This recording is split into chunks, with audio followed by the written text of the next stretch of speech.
Well, so good to be with you, Pastor Summerfeld, and the members of St. Paul's congregation that is near and dear to my heart. Those who've been around for a few years know that I was the associate pastor there through the 80s and the 90s, working alongside Pastor Frederick through those years. He was the senior pastor, and those were just real exciting years of ministry. And then part of the plan of expanding the mission and ministry of St. Paul's was also to plant a daughter congregation out in Scioto Township. The purpose of this video, I think, is just to share a little bit this morning about that story. There's always been a mission emphasis, a mission thrust at St. Paul, going way back. I think that's what led to the start of the school in the 60s, and the assistance of helping St. Luke congregation get going in the 50s. Congregation on the north side of town, Divine Shepherd, in the 60s. And each age, I think, needs to kind of look at the landscape, the mission field that they're in, and say, what next? I remember Ann Arbor to be, it was a wonderful place to live, a wonderful place to serve, but has a lot of people that don't know Christ as their Savior. One of the reasons that St. Paul congregations still exist is to continue to reach out to those people with the gospel. And I think that was the mindset that we had at that point in time.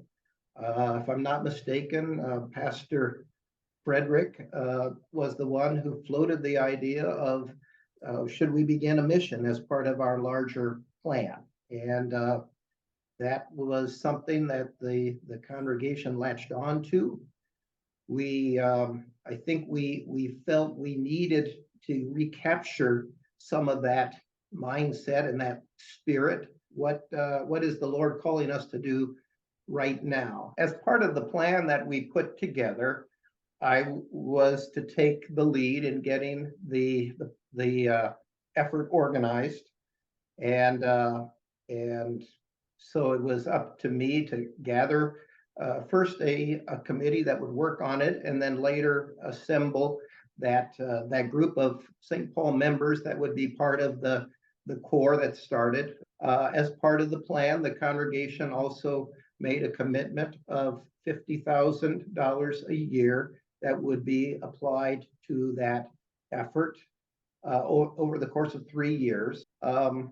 And so the congregation really, I think, saw that as a big step of faith to suddenly say, we're going to commit these dollars to this effort, and we're going to send Pastor Schoech off to work that, even though it felt like kind of a big step for the congregation, was that St. Paul's did not take a step back whatsoever.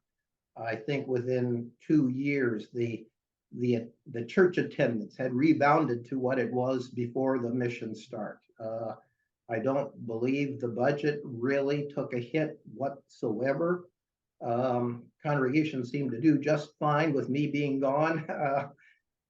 When you're committed to doing the work that the Lord is calling you to do, He'll provide the resources, and ultimately He's the one that will produce the fruit of the effort.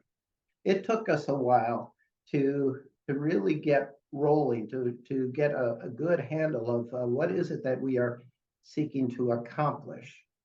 I do believe that the congregation of St. Paul's, we made every attempt to continue to communicate what was happening in the New Peace Project all along the way, because this was their project too.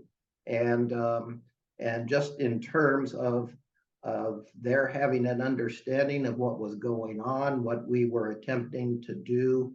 And I believe that helped the congregation to stay on board in their support as well.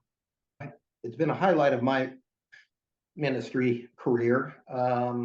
to have participated in the launch of that church and to see that it is a successful congregation serving God's people today, that it reached some people that we hadn't reached before.